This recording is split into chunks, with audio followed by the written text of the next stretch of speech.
Shalom, selamat pagi.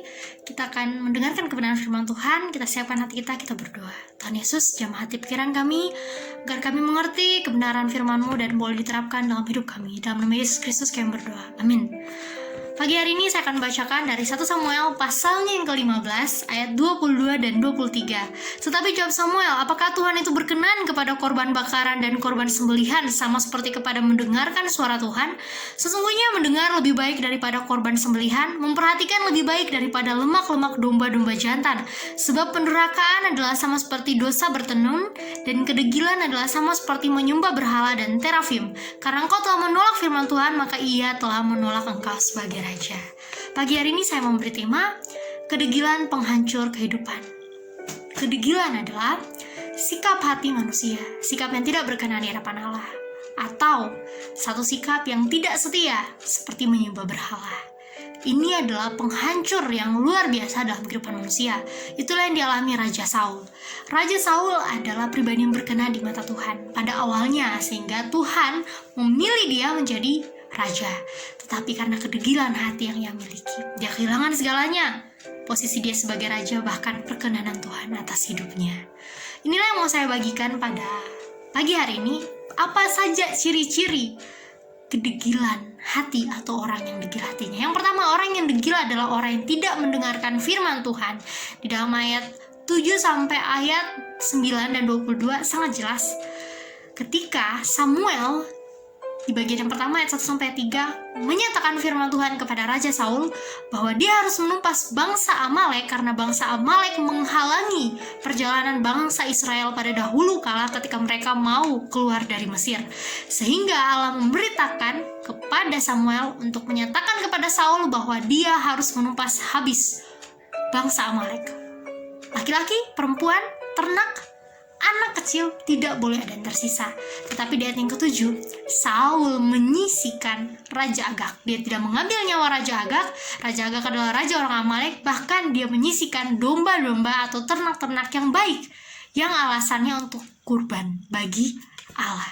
Padahal sangat jelas di pasal 22 bahwa mendengar itu lebih baik daripada korban sembelihan. Dalam bahasa asli ada dua bahasa yang penting, kismoa, samoa, sama-sama menyatakan tentang ketaatan. Tapi yang paling ditekankan adalah kismoa. Kismoa adalah taat mendengar suara Tuhan, sedangkan samoa taat untuk memberikan korban. Yang dilakukan Raja Saul adalah samoa, dan Tuhan tidak berkenan atas itu. Tuhan mau kita kismoa dan bukan samoa. Tuhan mau kita dengar perintahnya, firmannya, bukan taat memberi korban dari pribadi kita. Beda ya. Mendengar berarti dari atas ke kita. Memberi korban dari diri kita untuk ke atas. Tuhan mau yang paling utama dari atas kemudian baru kita. Dengar dulu baru lakukan. Jangan melakukan tanpa mendengar apa yang Tuhan firmankan. Itu berarti dari diri kita sendiri. Ini prinsip penting. Orang yang degil hati tidak mendengar firman Tuhan.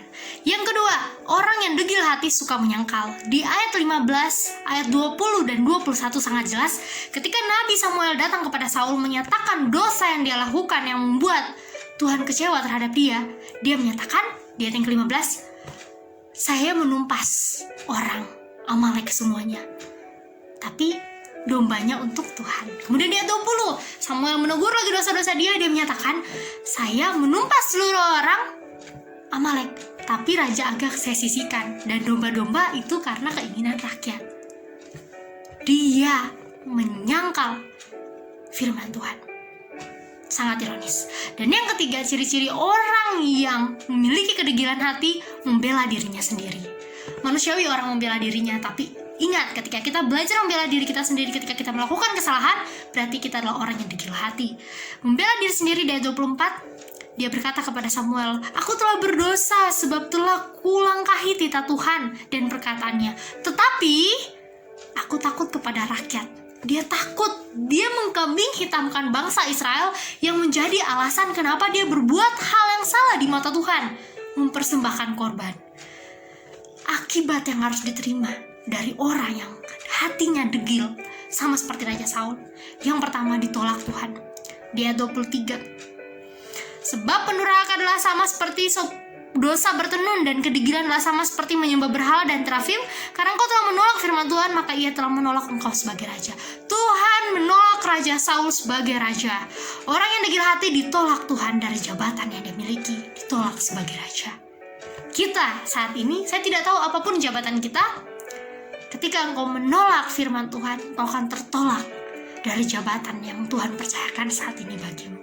Dan yang kedua, akibat yang luar biasa adalah kehilangan jabatan. Tuhan bukan hanya menolak engkau, tapi Tuhan mengambil jabatan yang dia berikan kepada Raja Saul, yaitu jabatan raja. Tuhan mungkin akan mengambil talenta yang sudah dia nyatakan dalam hidupmu ketika engkau tidak taat kepada kebenaran firman Tuhan. Biarlah firman Tuhan pagi ini meneguhkan kita, menegur kita agar kita tidak menjadi pribadi yang memiliki hati yang degil, sehingga kita tidak pernah kehilangan perkenanan Tuhan atas hidup kita, dan kita boleh tetap menjadi pribadi yang menjalankan firman-Nya. Terpujilah nama Yesus Kristus. Amin. Tuhan memberkati.